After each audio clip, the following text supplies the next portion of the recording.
خوب یہ عقیدہ اور ایمان ہونا چاہیے کہ امام دیکھ رہے ہیں، اور امام ہر وقت دیکھ رہے ہیں. آپ ہی گھبرائیں نہیں کہ ابھی آپ کو نہیں دیکھ رہے، امام ابھی بھی آپ کو دیکھ رہے ہیں. امام ہمیں دیکھ رہے ہیں، ہمارے اعمال امام تک جاتے ہیں. عزیزان محترم، ہفتے میں بعض روایات 2 دفعہ کہتی ہیں، لیکن جاتے وقت کیا ہم اپنے امام ہمارے اعمال نامہ دیکھ کر خوش ہوتے ہیں یا گریہ کرتے ہیں؟ 2 کنڈیشن سے زیادہ تیسری کنڈیشن نہیں ہے. اب میں کوئی بھی عمل کروں، یہ دیکھوں کہ میرا مولا میرے اس عمل سے راضی ہے یا نہیں ہے.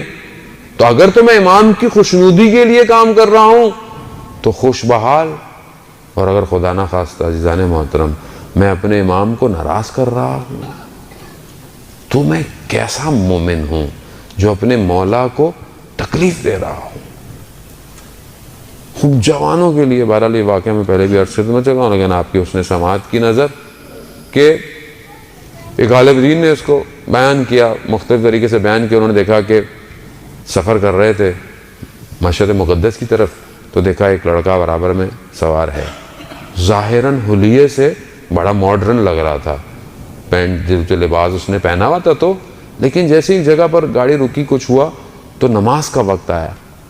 تو اس جوان نے کہا کہ اگر آپ فوراً نہیں پڑھ رہے تو مجھے اجازت دیجئے میں فوراً نماز پڑھوں. تو بعد میں انہوں نے اس سے پوچھا کہ ظاہراً تو تمہارا حلیہ ایسا نہیں لگتا کہ مطلب لباس تم نے بالکل بڑا ماڈرن سا پہنا ہوا ہے، اور لیکن تم نماز کے لیے اتنے تشنا، اتنے فوراً اول ٹائم پہ، ماجرا کیا ہے؟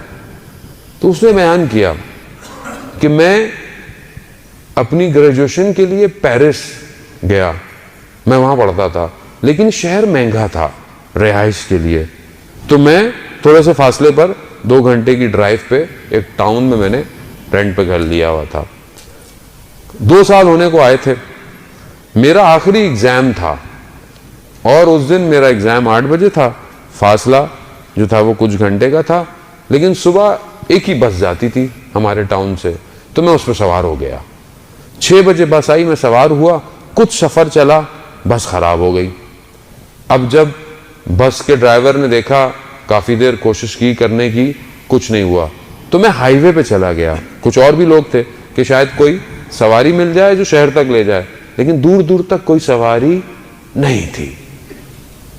اب جب ڈرائیور نے بولا کہ اب کچھ نہیں ہو سکتا، میکینک کو لانا پڑے گا، تو وہاں پر میں ایک کونے پر بیٹھ گیا اور اپنے سر کو اپنے گھٹنوں میں رکھ کر، کیونکہ میں جب وہ کہتا ہے میں جب آیا تھا یہاں تو اس سے پہلے اپنے شہر میں نماز پابندی سے پڑھتا تھا، لیکن جب سے میں یہاں آیا تھا تو کچھ ماحول، کچھ اپنی سستی کی وجہ سے نماز میری ضعیف ہو گئی تھی، ترک کر دیتا تھا کبھی کبھی.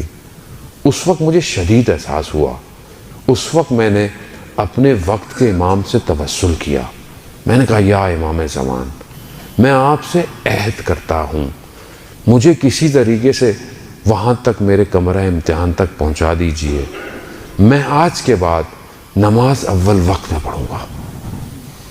کہتا ہے یہ جیسے ہی میں نے کہا تو دیکھا تھوڑی دیر میں کوئی شخص آیا اور اس نے ڈرائیور سے کہا کہ تم جاؤ سٹارٹ کرو. اس نے کہا کچھ نہیں ہو، کہہ رہے نہیں تم جاؤ سٹارٹ کرو. کہتا اس نے پتہ نہیں کچھ ہاتھ لگایا، اس نے سٹارٹ کیا، بس سٹارٹ ہو گئی. کہتا سب سے پہلے بس میں کودنے والا شخص میں تھا، لیکن جیسے ہی میں دروازے سے اندر ہوا تو وہ شخص دروازے کی طرف سے گھوم کر گزرتا ہوا، اس نے مجھے صرف اتنا کہا دیکھو جو عہد کیا ہے اس پہ قائم رہنا.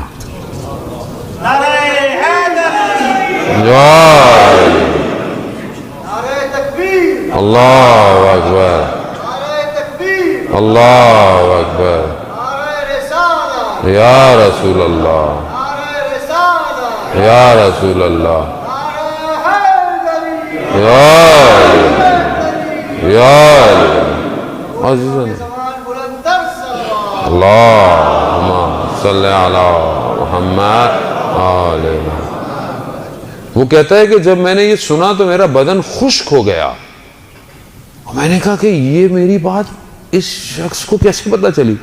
کہتا ہے جب تک میں یہ سمجھتا کہ یہ وقت کا امام ہے، یک امام کی طرف سے آیا ہوا کوئی شخص ہے، میں جیسے ہی نیچے اترا دیکھا وہ شخص غائب ہو چکا تھا. عزیزان محترم، امام کسی جگہ کے محتاج نہیں ہے. آپ دنیا کے کسی حصے میں بھی ہوں، کسی حصے میں ہوں، گاؤں میں ہوں، دیہات میں ہوں، شہر میں ہوں، کہیں پہ بھی ہوں، امام کی دسترس میں ہے. اب یہ میرے پر ڈیپینڈ کرتا ہے کہ میں کتنا امام سے رابطہ کرتا ہوں.